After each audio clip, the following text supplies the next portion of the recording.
You want to sound smart. You want to sound clear, but then you make a small English mistake, and the person listening to you looks confused. You feel embarrassed. You feel nervous. You wish you could go back in time and fix your mistake. But what if I told you something surprising? Even native English speakers make mistakes. Yes, the people who have spoken English since birth still get it wrong. And today, you will learn about 5 common mistakes they make. These mistakes are simple, but they can change the meaning of what you say. If you learn them, you will sound more confident. You will sound more natural. But wait, I know learning can sometimes be boring. Your mind might tell you to stop listening. So, I have a secret for you. I will tell you stories. Some will make you smile. Some will make you cry, but all of them will help you remember these mistakes forever. And if you stay till the end, I will tell you a special trick to improve your English fast. So, are you ready? Let's begin. The first mistake is about subject-verb, agreement. It sounds complicated, but it's actually very simple. Every sentence needs a subject and a verb. For example, he runs. He is the subject. Runs is the verb. Now look at this mistake. He don't like pizza. Does this sound correct? No, it should be, he doesn't like pizza. But even native speakers say he don't sometimes.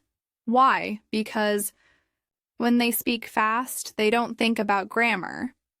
But you can be better than that. Here's a story to help you remember.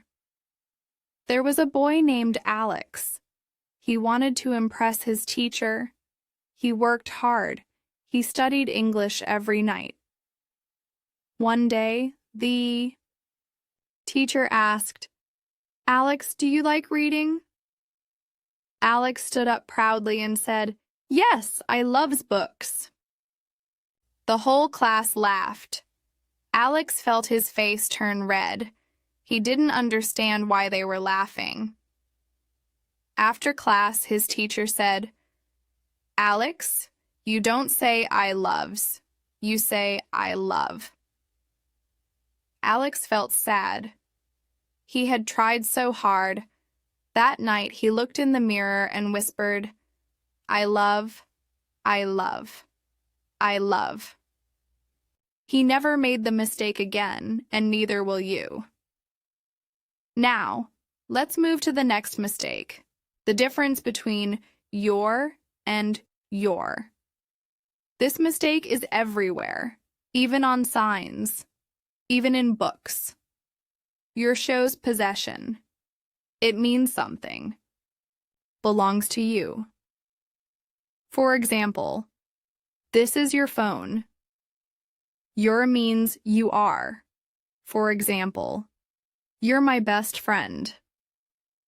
But what happens when someone writes, "You're beautiful"? It should be, "You're beautiful." Because you're beautiful means that beauty belongs to you. Now, let me tell you a heart-touching story. There was a little girl named Lily. She loved to write notes for her mother. One day, her mother was sad. Lily wanted to make her smile. So, she wrote a note and put it on the table. It said, "You're the best mom in the world." Her mother read it and smiled, but she also laughed a little. She hugged Lily and said, "Thank you, sweetheart. But remember, it's you're the best mom." Lily's eyes widened. "Really?" Her mother nodded. "Yes, and now you will never forget." And she didn't. And now you won't either. Let's move to the third mistake. The confusion between then and than. Many people mix them up. Then talks about time. For example, I went to school, then I went home. Than is used for comparison.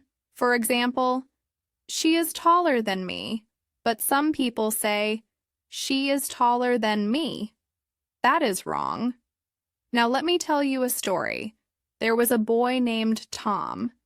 Tom was very competitive. He always wanted to win. One day, he had a race with his friend. His friend ran fast, but Tom ran faster. After the race, Tom said, "I am faster than you." His friend laughed and said, "I am faster than you." Tom felt embarrassed. That night, he looked at the stars and whispered, "Then not then." And he never made the mistake again. Let's go to the fourth mistake. The confusion between it's and its. It's means it is. For example, it's raining outside. It shows possession. For example, the dog wagged its tail. Many people write its tail instead of its tail, but that is wrong. Here's a story to help you remember. A little puppy got lost in the rain. It was cold. It was scared. Then a kind man found it. He picked it up and said, "It's okay, little one." The puppy wagged its tail. The man took it home and gave it food. From that day, the puppy was never alone, and now you will never forget the difference between its and its. These were just 4 mistakes, but there are many more. Mistakes are small, but they can change everything.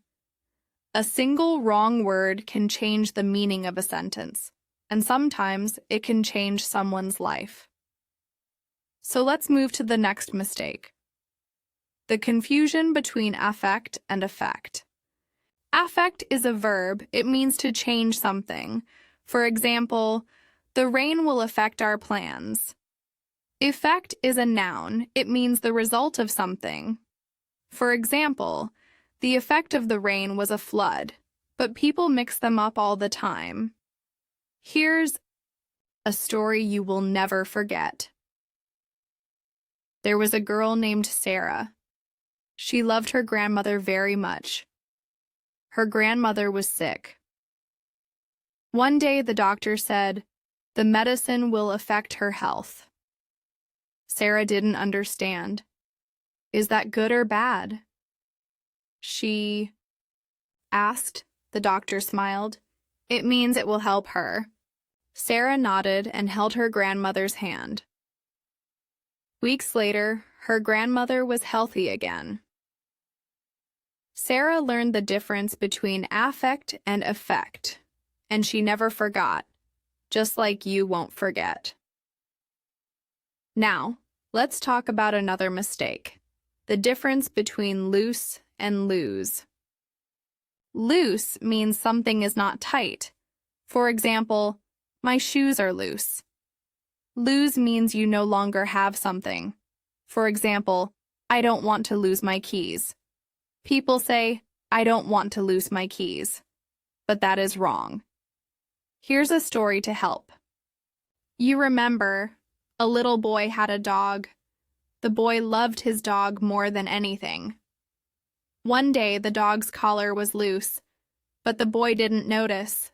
The dog ran outside, and he was lost. The boy cried, "I don't want to lose him."